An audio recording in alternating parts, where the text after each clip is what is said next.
Well, hello and welcome to Lick the Lid. Now, this is Lick the Lid on the 11th of February. Now, the reason I'm stood where I am now is it was my wife's birthday this week. And on the Saturday, we decided that we would visit the Mary Rose, and it was a fascinating exhibition. Lots and lots of history around what went on. And I just wanted to stand in a place where actually all the excitement happened and just give you a little bit of a history lesson on and what they said happened that caused the Mary Rose to sink.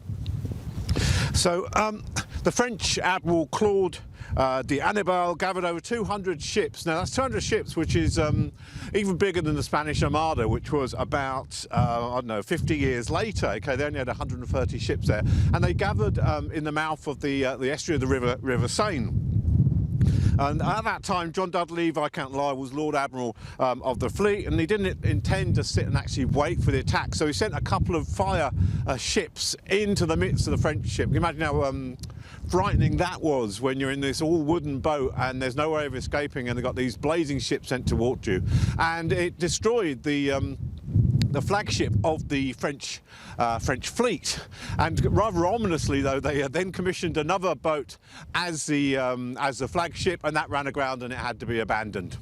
So this was all kicking off in, when did that actually start? In 1545. So the first thing the French fleet did was they went over to the coast of Sussex, over that away. They did a little bit of raping and plundering, as you do as a French ship in those days, and then they sailed for this coast, and that was on the 12th of July 1545. They set sail and actually got there around about the 18th of July.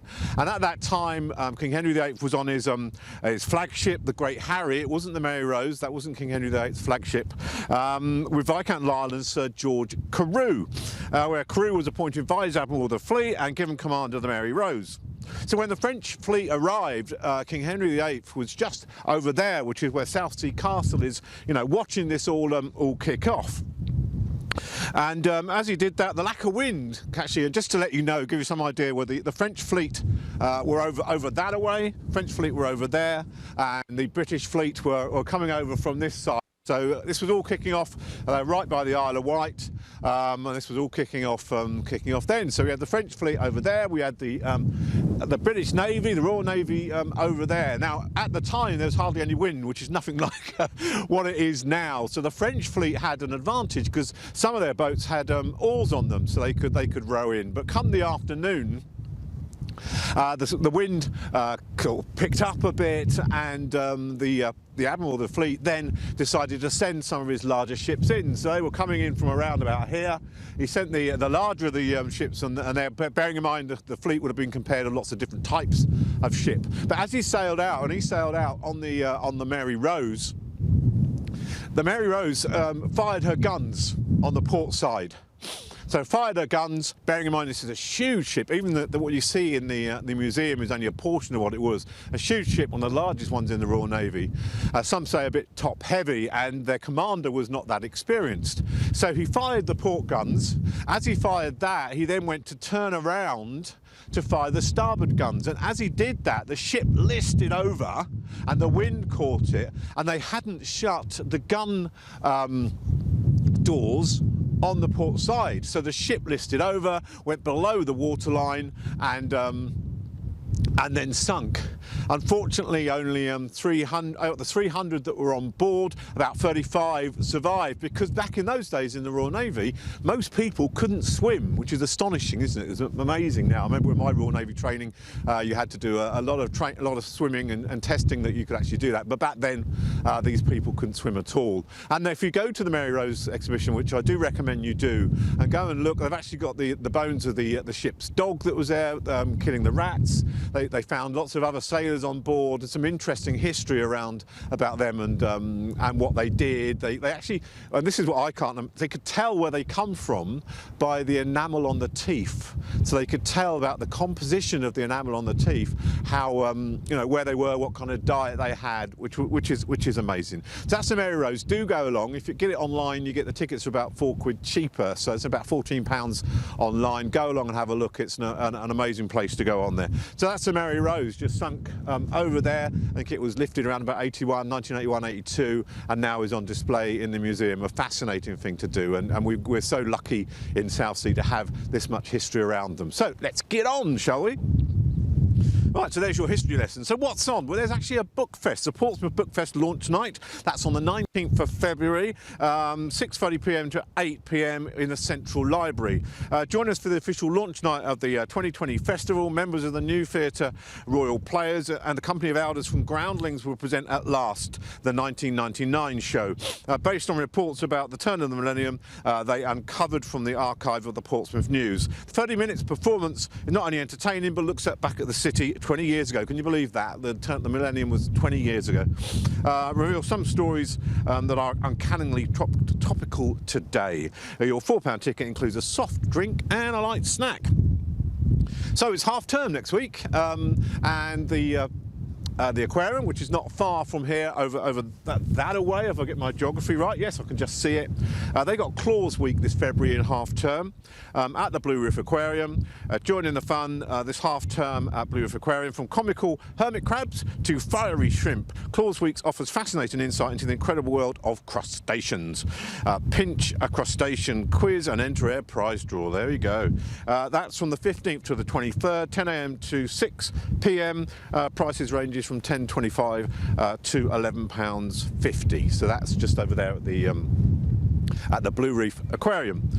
Celebrate Belgian beers. I always celebrate Belgian beers. It's amazing. The Belgians have so many beers. It's the only bar I've been to which was in Belgium that had a menu for the beers. It's quite incredible.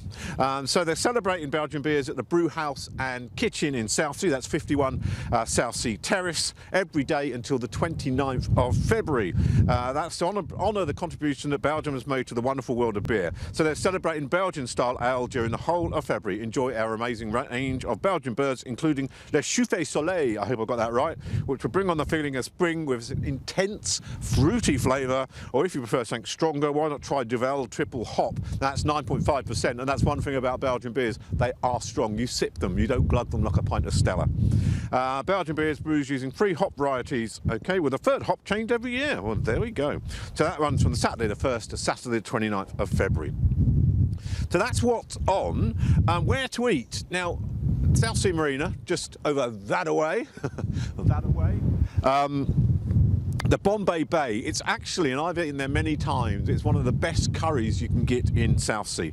So what do they themselves say? They say, let's go to the right one, Bombay Bay, the only Indian restaurant and bar in the marina and surrounding areas, combining spectacular views with a memorable menu and decor. To get the best views of the eye-catching, ever-changing surroundings, you can choose from either dining inside or enjoy the warm weather outside. So you wouldn't be doing it this time of year, that's for sure. As beautiful as it is cold. The menu comprises of fantastic new and traditional dishes cooked by a highly trained and experienced chefs, and I can vouch for that. The food is lovely, the service is great. Do book a table because they get very busy there, but it's well worth a visit to go along to there. We're in the news. Well, we know that recently we've been battered with storms. I will get this wrong. Storm Kira or Kara was over the weekend, and we were out and about watching that. But now coming this weekend, we've got Storm Dennis. So Storm Dennis not going to be as strong as Storm Kira, so you won't need to be. Well, you need to be careful, of course, but not as careful. It's a yellow warning, not an amber warning, so not so bad. So batten down your hatches, get a lovely fire going, take it easy, and if you are going to come down and take pictures, and I've seen some people that have taken pictures, my God, they're still alive. It's how that happens. Be very careful out there. It doesn't take much. The sea is a gorgeous, beautiful place, but a very dangerous place as well. So you just need to be careful out there. Look after yourself. That's the end of Lick the Lid. I will be back again in 2 weeks' time to give you more updates. Again, please do let me know if there's anything you want me to cover, any business you want me to talk about, then I'm more than happy to do that. So take care wherever you are, whoever you are, whatever you're doing. Have a great time. Be careful.